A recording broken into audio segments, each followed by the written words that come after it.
ทยุพระพุทธศาสนาคลื่นสีขาวเพื่อชาวประชาจังหวัดลำปางวัดบรรพตสถิตไปยังสถานีในเครือข่ายหลายสถานีในช่วงบ่ายเวลา15 นาฬิกาถึง 17 นาฬิกาวันพฤหัสบดีทุกวันพฤหัสบดีเวลานี้15 นาฬิกาถึง 16 นาฬิกาอาตมาภาพพระมหาสมชาติชาตปัญโยรับผิดชอบดำเนินรายการจัดรายการเพื่อศรัทธาญาติโยมอีปออีแม่ทั้งหลายได้ติดตามรับฟังศรัทธาญาติโยมทั้งหลายการได้ฟังธรรมเป็นนิจเป็นมังคละเป็นมงคลแก่ชีวิตของพุทธศาสนิกชนทุกคนคนที่สนใจใฝ่ในธรรมนั้นย่อมมีจิตใจที่เบิกบานธรรมะคือสิ่งที่พระพุทธองค์ได้ทรงประทานเอาไว้ให้นะ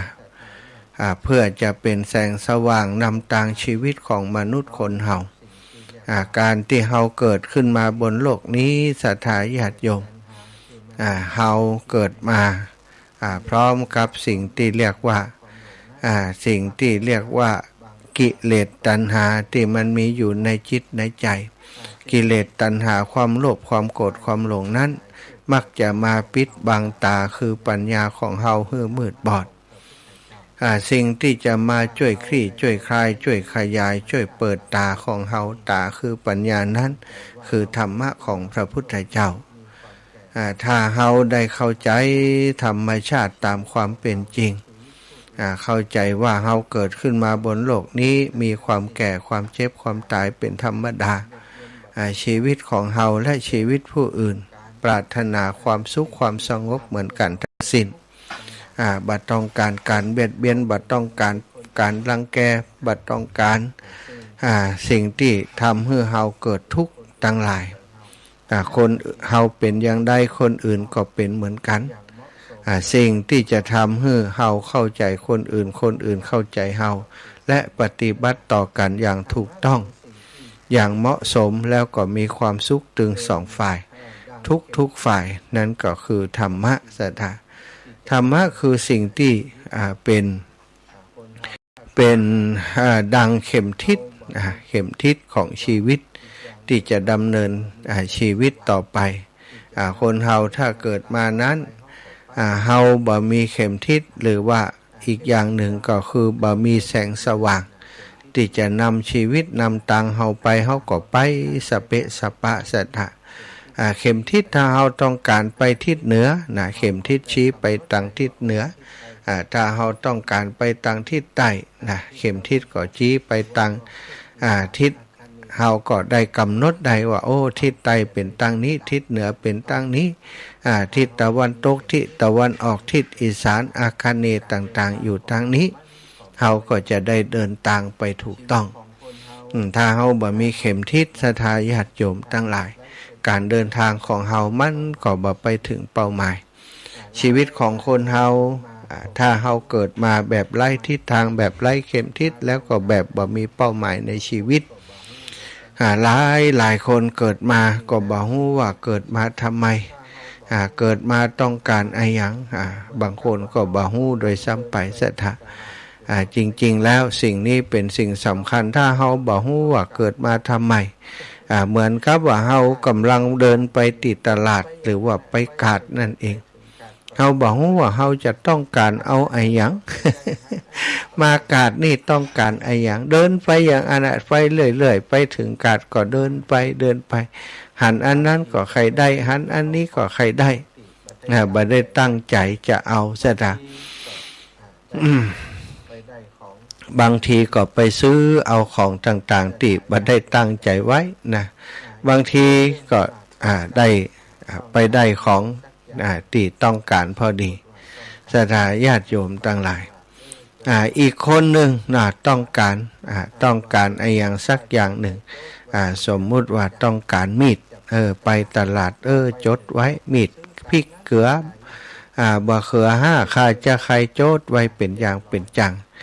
จะไปตลาด พอไปถึงก็ไปซื้อตามนั้นศรัทธาญาติโยมซื้อแล้วก็กลับมาเรียบร้อยอีกคนหนึ่งที่ว่าบ่ฮู้จะไปตลาดจะไปเอาอย่างก็ไปพออยู่หั่นนะศรัทธาพอนั่นพอนี้เปิงใจพ่องบ่เปิงใจพ่องเอาพ่องบ่เอาพ่องนะชีวิตของคนถึงสองคนย่อมจะแตกต่างกันคนที่มีเป้าหมายในการที่จะเอาสิ่งนั้นสิ่งนี้ก็ไปเอาไปซื้อไปเสาะหาสิ่งที่ตัวเองต้องการเอามาใจประโยชน์ได้ชีวิตของคนเฮาตั้งหลายถ้าหากเฮามีเป้าหมายว่าโอ้ชีวิตนี้เกิดมาเพื่อสิ่งนั้นสิ่งนี้นะศรัทธาแล้วก็แสวงหากระทำเพื่อจะให้ได้มาซึ่งสิ่งที่ตัวเองปรารถนาเฮาก็จะใช้ชีวิตอยากมีคุณค่าอย่างคุ้มค่ากับเวลาแต่ละวันที่มันสูญเสียมันลงไปอย่างที่ท่านอาจารย์พุทธทาสนี้เกิดบอกว่าคนเฮานี้ถ้าเฮารู้ว่าเฮาเกิดมาทำไมมันก็เป็นการง่ายที่จะศึกษาเรียนรู้ในสิ่งที่เฮาปรารถนาสิ่งที่เฮาต้องการมนุษย์ชีวิตของมนุษย์เฮาทุกคนศรัทธาญาติโยมโดยพื้นฐานแล้วเฮาจะมีความปรารถนามีความต้องการที่เปลี่ยนแปลงไปตามสภาพเหตุการณ์ตอนน้อยๆนี่ถ้าถามว่าเกิดมาทำไมเด็กน้อยๆก็จะบอกว่าเพื่อความสนุกสนานหมดนั้น บ่ได้คิดถึงเรื่องไอ้อย่างเตอพอเข้าโรงเรียนเกิดมาทำไมเกิดมาเพื่ออยากจะเป็นคนเก่งคนดีของพ่อของแม่บ่ได้คิดไปไกลมากกว่านั้นพอใหญ่ขึ้นมาเติบโตขึ้นมาเป็นหนุ่มเป็นสาวเกิดมาทำไมก็อาจจะบอกว่าโอ้เกิดมาเพื่อจะได้มีคู่ครองที่สมปรารถนาก็อยากแล้วก็แสวงหานะมีกู่มีกิมไปสร้างฐานะครอบครัวไปพอมีครอบครัวแล้วเกิดมาทำไมก็บอกว่าเกิดมาเพื่อจะสร้างฐานะครอบครัวคือเจริญรุ่งเรืองมีกินมีใช้บ่ลำบากเดือดร้อนก็ปากันเสาะกันหาต่อมาศรัทธาก็ต้องการลูกเกิดมาทำไมเพื่อจะสร้างทายาท เพื่อจะสร้างโลกก็ปากันสร้างโลกมีลูกมีเต้านี่ศรัทธาลูกเต้าก็ทำหน้าที่ของลูกไปพ่อแม่ก็ทำหน้าที่ของพ่อแม่ไปเมินเข้าศรัทธาอายุแก่นักขึ้นมาถามว่าเกิดมาทำไมก็บอกว่าเกิดมาเพื่อจะสร้างฐานะครอบครัวสร้างครอบครัวให้ลูกให้หลานได้เป็นปึกเป็นแผ่นสุดท้ายปลายทางของชีวิตศรัทธาทุกสิ่งทุกอย่างทำสำเร็จแล้วปลายทางของชีวิตวันหนึ่งเมื่อวันเวลาผ่านไปคนเฮาเฒ่าชราแก่ชราแก่เฒ่าขึ้นมาความคิดความปรารถนาก็เปลี่ยนไปเกิดปรารถนาที่จะมีทรัพย์มีสินอาจจะมีเรียบร้อยแล้วหรือว่าอาจจะบ่มีตามที่ปรารถนาแต่อย่างใดก็ตามถึงวันหนึ่งมากำลังวังชาสติปัญญามันบ่พอที่จะหาทรัพย์แล้วหาทรัพย์ตั้งโลกเรียบร้อยแล้วทีนี้ก็มาถึงเรื่องของจิตใจทรัพย์ทางจิตใจพอถึงวันหนึ่งมาถ้ามีคนถามว่าเกิดมานี้จะอยู่ข้ามฟ้ากาจะอยู่แห่มเมินนานกาทุกคนก็จะกล่าวเป็นคำเดียวกันว่าคงเป็นไปบ่ได้อยากจะอยู่เต็มที่แต่ว่าคงเป็นไปบ่ได้เพราะทุกชีวิตที่เกิดมาล้วนแต่ตายไปแล้วทั้งนั้นตายเหมือนกันหมดเมื่อประเด็นที่ว่าความตายย่อมมาถึงทุกคนแล้ววันหนึ่งเขาจะต้องตายซะทางหลายคนนี่เข้าใจเรื่องความตายมาตั้งแต่น้อยๆแล้วเข้าใจเพราะได้ศึกษาเล่าเรียนได้ฟังธรรมะของพระพุทธเจ้าว่ามนุษย์คนเฮาทุกคนเกิดมาแล้วจะต้องแก่ต้องเจ็บต้องตายเมื่อถึงเวลาก็จะต้องตายจะต้องพรากจากกันซึ่งเป็นทุกข์ในโลกอย่างหนึ่งบางคนเข้าใจตั้งแต่น้อยมาแล้วก็มีก็ปฏิบัติตัวแสวงหาทรัพย์ไปโดยปฏิบัติธรรมไปโดยฝึกฝนตนเองฝึกฝนจิตของตนเอง ใจกรรมฐานนะสมถกรรมฐานวิปัสสนากรรมฐานปฏิบัติธรรมเข้าใจชีวิตในแต่ละวันเข้าใจว่าโอ้เฮาสร้างฐานะพอควรแก่อัตภาพ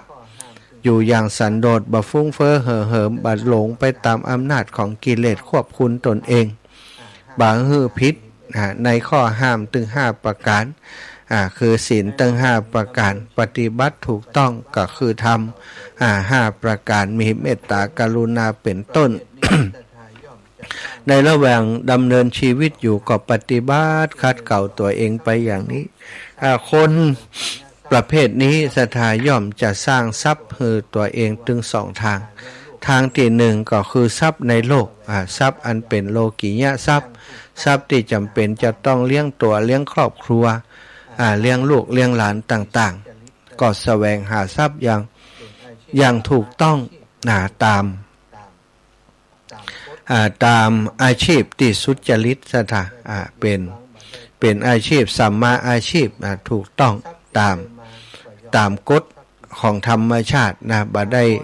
ได้ไปเบียดบังบ่ได้ไปแย่งชิงบ่ได้ไปคดโกงไผทรัพย์ที่ได้มาก็ย่อมจะเป็นทรัพย์ที่บริสุทธิ์คนที่หาทรัพย์มาโดยบริสุทธิ์แล้วก็ทำแบ่งปันทำบุญสุนทรทานกินตานแบ่งปันผู้อื่นไปโดยในขณะเดียวกันก็สร้างทรัพย์ภายในการแบ่งปันนั้นการให้ทานก็ดีการรักษาศีลก็ดีการเป็นผู้มีศรัทธาบ่งอนแง่นคอนแคนเชื่อในการตรัสรู้ของพระพุทธเจ้าเชื่อในมรรคมีองค์8ที่พระองค์ทรงแสดงว่าเป็นหนทางที่จะนำพามนุษย์เฮาทั้งหลายไปสู่ความพ้นทุกข์ในที่สุดของชีวิตถ้าได้เข้าใจชีวิตแบบนี้แล้วได้ดำเนินชีวิตควบคู่ทางโลกและทางธรรมปฏิบัติคัดเก่าตัวเองตั้งจิตใจตัวเรียกว่าทางธรรมทางโลกก็ปฏิบัติทำหน้าที่ของพ่อของแม่ของลูกที่ดีของพุทธศาสนิกชนที่ดีของประชาชนที่ดีของประเทศชาติบ้านเมืองของโลกเป็นผู้มีความกตัญญูกตเวทีสร้างตัวสร้างตนมีความอ่อนน้อมถ่อมตนเข้าใจโลกเข้าใจธรรมคนอย่างนี้ชื่อว่าเป็นผู้ที่เกิดมาแล้วมีเป้าหมายในชีวิตที่ชัดเจนเป้าหมายทางโลกศรัทธาถ้าเรามีเป้าหมายแล้วก็เดินไปตามรถแมพหรือว่าแผนในใจแผนที่เราวางไว้อาจจะวางแผนร่วมกับพ่อกับแม่กับสามีกับภรรยากับลูกกับเต้าครอบครัวของเราจะสร้างฐานะประมาณนี้อย่างนี้แล้วก็ควบคู่ไปกับการปฏิบัติโดยการปฏิบัติก็คือการสร้างทรัพย์การสร้างขุมทรัพย์สำหรับโลกปลายหน้าของเราทุกคนที่เราเกิดมาศรัทธาถ้าเราเชื่อตามคติตามพระพุทธศาสนาเรามีการเวียนว่ายตายเกิดเกิดแล้วตายแล้วเกิดเกิดแล้วตายไปไหนเกิดมาจากไหนบ่ฮู้แต่มาเกิดบนโลกมนุษย์ใบนี้แล้ววันหนึ่งเราก็จะต้องตายเมื่อเราตายไปแล้วเราจะไปที่ไหนศรัทธาญาติโยมก็มาซื้อตั๋วเอาที่โลกมนุษย์นี้นี่โลกมนุษย์เป็นสถานที่ที่จะมาสร้างหรือว่ามาซื้อตั๋วถ้าเราซื้อตั๋วชั้น VIP ชั้นดีน้อยเพื่อจะไปสวรรค์ก็ทำบุญสุนทรทานเยอะขึ้นการปฏิบัติการรักษาศีลการปฏิบัติธรรมต่างๆการฝึกฝนตนเองทางด้านจิตใจอันนี้คือการที่มาสร้างเรียกว่าสร้างทิศทางสร้างขุมทรัพย์ที่จะพาตนตัวเฮาไปสู่สัมปรายภพที่ดีมาสร้างที่โลกใบนี้แต่ว่าถ้าหากเฮามาเกิดแล้วบัดได้สร้างแบบนั้นแต่ว่าสร้างอีกแบบหนึ่งก็คือสร้างอกุศลกรรมก็เหมือนกับเฮามาซื้อตั๋วไปลงนรกบัดต้องซื้อตั๋วหรอกสถานนรกนี่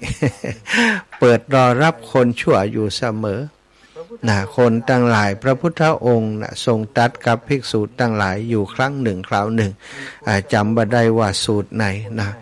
พระพุทธองค์เวลาจะแสดงธรรมแก่พระภิกษุสงฆ์ทั้งหลายนี้มักจะมีกุศโลบายในการให้คนได้หันเกิดการเปรียบเทียบเกิดการเปรียบเทียบแล้วก็ได้หันภาพอย่างชัดเจนอย่างครั้งหนึ่งที่พระองค์ตรัสถึงเรื่องธรรมเทศนาที่พระองค์แสดงออกไปพระองค์ได้แสดงธรรมทุกวันแต่ละเรื่องแต่ละราวล้วนแต่เป็นไปเพื่อความดับทุกข์ของคนทั้งหลายเปิ่นเอามาเขียนเอามาบันทึกมาจดจานเป็นหมวดเป็นหมู่ได้อยู่3หมวดด้วยกันหมวดที่เรียกว่าวินัยปิฎกตะกร้า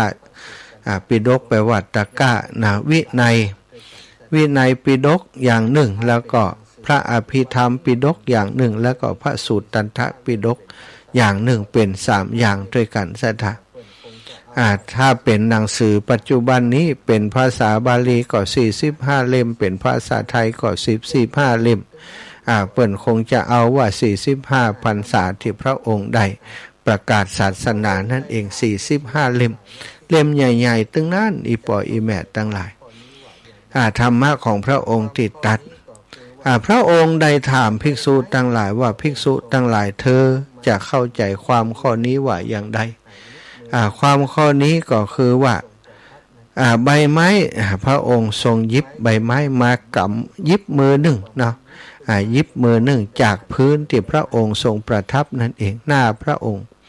หยิบไม้ขึ้นมากำมือหนึ่งก็คงจะประมาณหยิบขึ้นมาเนี่ยพอให้ได้หันว่าเป็นใบไม้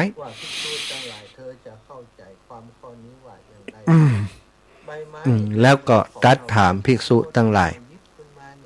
ว่าภิกษุทั้งหลายเธอจะเข้าใจความข้อนี้ว่าอย่างไรพ่อง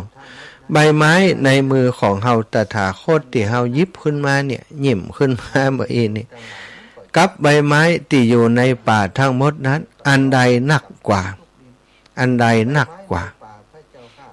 ภิกษุทั้งหลายมันก็ชัดเจนเนาะสถาหันอย่างอันก็ไผ่ก็ตอบได้กำปั้นทุบดินใบไม้ในป่าพระเจ้าข้าพระองค์เยอะกว่าพระองค์ก็ตรัสให้ภิกษุทั้งหลายได้สำเนียกในใจว่าภิกษุทั้งหลายฉันใดธรรมะที่เฮาได้ค้นพบได้เฮาได้ตรัสรู้และได้หู้ได้หันต่างๆนั้นมีเทียบแล้วเหมือนต้นไม้ในป่าทั้งหลายนั้นแต่เฮาเอามาสั่งมาสอนมาบอกมากล่าวเธอตั้งหลายพุทธบริษัททั้งหลายเหมือนกับใบไม้หยิบมือหนึ่งที่อยู่ในมือเฮานี้ศรัทธา45ปีได้แสดงธรรม45ปีได้สอนมนุษย์เทวดาและมนุษย์ทั้งหลายเป็นเวลา45ปีพระองค์บอกว่าสิ่งที่พระองค์ได้นำมาบอกมากล่าวนี้มีเพียงหยิบมือเดียวเฮาได้อู่เรื่องทุกข์และหนทางที่จะไปสู่ความดับทุกข์เท่านั้นส่วนเรื่องราวอื่นๆที่พระองค์ทรงพบเห็นทรงหู้ทรงหันนะแล้วก็มันบ่ได้เป็นประโยชน์ต่อมรรคผลนิพพานพระองค์ก็บ่ได้เอามาอู้มาจามาสนทนามาบอกมากล่าวมีอยู่เยอะแยะศรัทธาญาติโยมสิ่งที่จำเป็นก็เพียงหยิบมือหนึ่งเท่านั้นที่พระองค์นำมาแสดงอีกครั้งหนึ่งเหมือนกันที่พระองค์ได้ทรงทำสิ่งที่ให้ภิกษุทั้งหลายต้องตะลึงแล้วก็คิดตามหันภาพอย่างชัดเจนพระองค์ทรงเอานิ้วจิ้มไปที่พื้นดินแล้วก็ยกขึ้นมา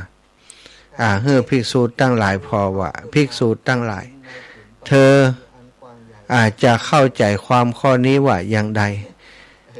ดินติดมือเฮาขึ้นมากับดินในผืนปฐพีอันกว้างใหญ่นี้อันไหนเยอะกว่า ภิกษุทั้งหลายก็บอกว่าโอ้พระองค์ดินติดพระหัตถ์นิ้วของพระองค์นั้นย่อมจะมีน้อยกว่าดินมาในมหาปฐพีทั้งหลายพระองค์ได้ตรัสบอกว่าภิกษุทั้งหลายฉันใดมนุษย์คนสัตว์ที่เกิดมาเป็นมนุษย์นี้นะสัตว์ที่เกิดมาเป็นมนุษย์นี้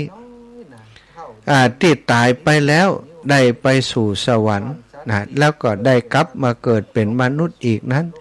มีน้อยนะเท่าดินติดปลายนิ้วเฮานี่แหละส่วนสัตว์ที่เกิดเป็นมนุษย์แล้วตกไปสู่นรกอบายภูมินั้นมีเหมือนกับเท่ากับแผ่นดินอันกว้างใหญ่ไพศาลนี้นั่นเอง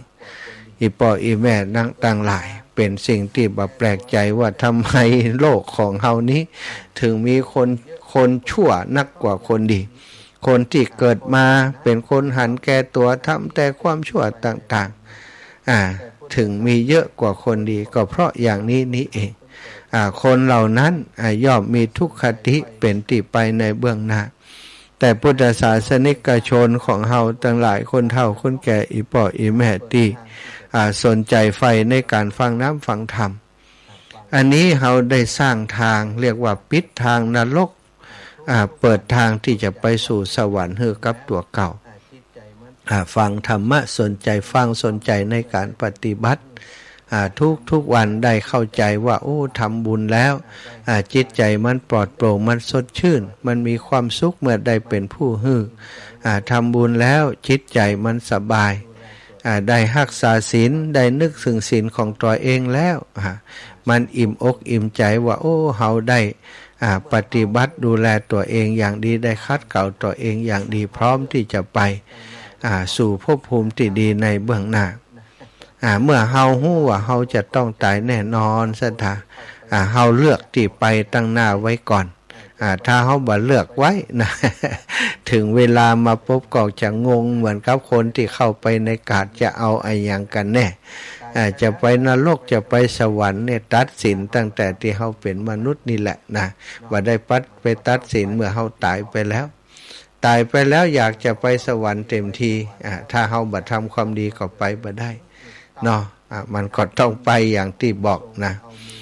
พระพุทธองค์บอกว่าหมู่ที่ไปสวรรค์แล้วมีโอกาสได้กลับมาเกิดเป็นมนุษย์นี่เต้าดินที่พระองค์ทรงเอามือจิ้มไปในผืนแผ่นดินติดนิ้วมานิดหน่อยเท่านั้นเองเฮาตั้งเจ้าทั้งหลายจงเป็นดินนิดหน่อยติดพระหัตถ์ของพระองค์เนาะได้เกิดมาเป็นมนุษย์ได้พบพระพุทธศาสนาแล้วได้มันสร้างสมปุญญาบารมีของตนเพื่อจะไปสู่ภพภูมิที่ดีในเบื้องหน้าต่อไปในเมื่อทุกคนเกิดมาก็จะต้องตายทำดีเอาไว้ฝากดีเอาไว้แล้วก็ไปสู่ที่ดีในปลายหน้าด้วยบุญด้วยกุศลที่เราทำด้วยกันจะมาเป็นเวลาพอสมควรแล้วเหลือเวลาอีกประมาณสัก 7-8 นาทีปั่นเวลาให้ศรัทธาอีพ่ออีแม่ได้โทรเข้ามาชั่วโมงที่2นี้ท่านอาจารย์พระครูสิริธรรมบัณฑิต16 นาฬิกาถึง 17 นาฬิกาก็คงจะเตรียมตัวแล้วเนาะถ้าเปิ่นแจ้งมาบางถ้าเปิ่นบ่ได้จัดรายการเปิ่นก็จะแจ้งมาอันนี้เปิ่นบ่ได้แจ้งมาแสดงว่าคงจะพร้อมออกรายการต่อจากนี้ไปศรัทธา08088 44173นะ08088444173โทรมามาจากกันแจ้งผลการรับฟังก็ได้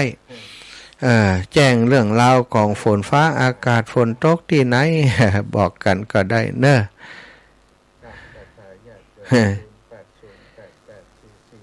ศรัทธา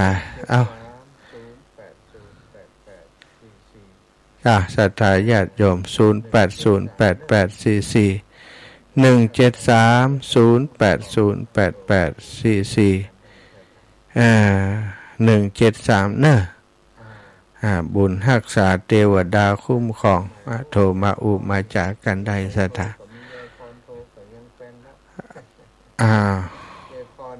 พี่น้องจากตังเชียงใหม่ยายพรนี่มีไผโทรก็มียายพรโทรก็ยังแควนแล้ว ยายพรนี่ขาประจำจ้ายายพรสบายดีฝนตกก็แต่ว่าตกลำปางไฟดับลำปางนี่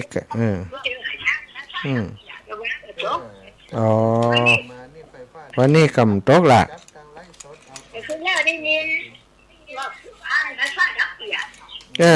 แต่คืนที่ผ่านมานี่ไฟฟ้าที่นี่ดับนะจัดตั้งไลฟ์สดเอาก็ได้จัดอยู่แต่คืน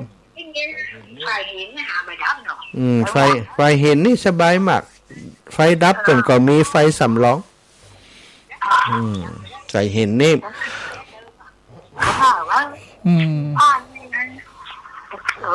ว่าđất mất dạo về đây sẽ tạm mà về đây trơn nhớ về đây không เจ้า dạo จัดตุ้นนะยาย dạoวันนี้อย่างน้องvui à từ lúc nha เลยจ้ะ dạo จัดตู้ยายพรร้องว่าแดง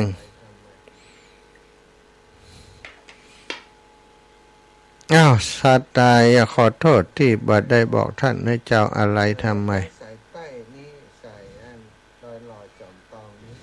ช่องตอนบ่ายนี้สัตตายายพรตั้งใส่ใต้นี้ใส่อันดอยหล่อจอมตองนี้ช่องตอนบ่ายนี้ยังมีแต่เนาะแม่พ่ออนุวัตรศรีรัตน์จากทางใดพ่ออนุวัตรเจริญปอน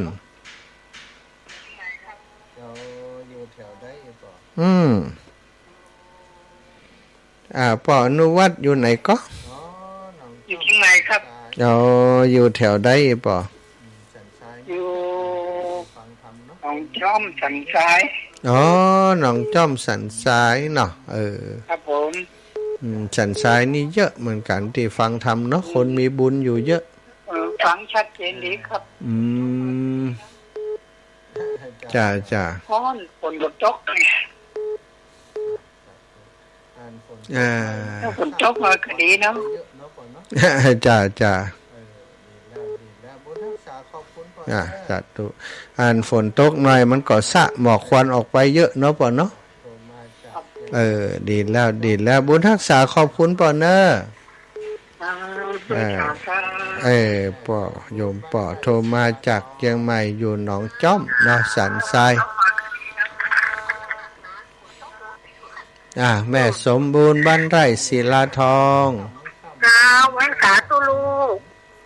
พักผ่อนหนักๆนะฝนตกร้องไปวัดพักผ่อนอย่างเนี้ยการวันค่ำเอาอย่างมาได้พักผ่อนนี่ดูหายก็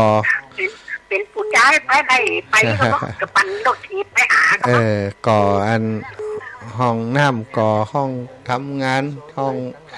จัดรายการให้ละอ่อนเขาเดี๋ยวแล้วที่ห้องละเดี๋ยวนี้โซนไหลตั้งหลังมาก่อนไหลโซนห้องน้ำมาก่อนจ้าสัตตุจ้าแล้วก็เวลาจัดงานคุณแม่จะได้ไปหามได้ไปจัดวันเสาร์แล้วแต่จัดวันเสาร์เนี่ยไม่จะไปคันได้วิทยุสักเที่ยงจ้าอย่างนี้หลายแจ้งวิทยุอย่างแจ้งวิทยุ30 เที่ยงเขาบอกไปจะได้ก็ว่าจวนหรือกะเท่า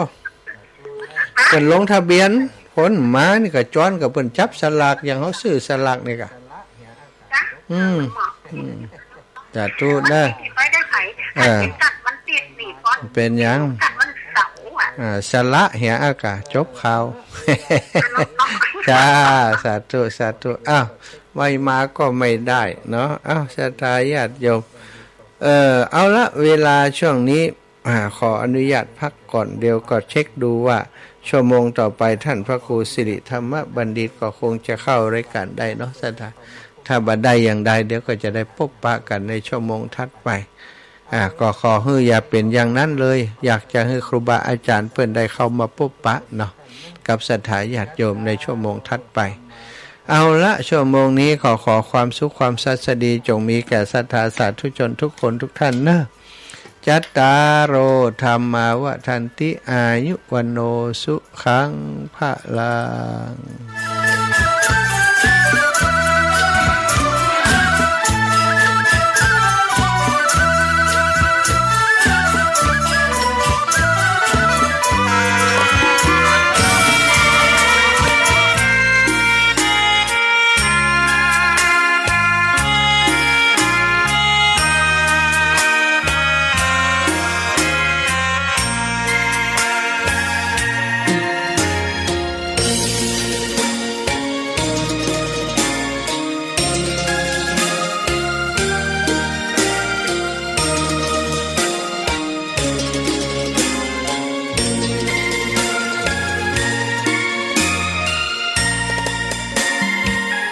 ดอก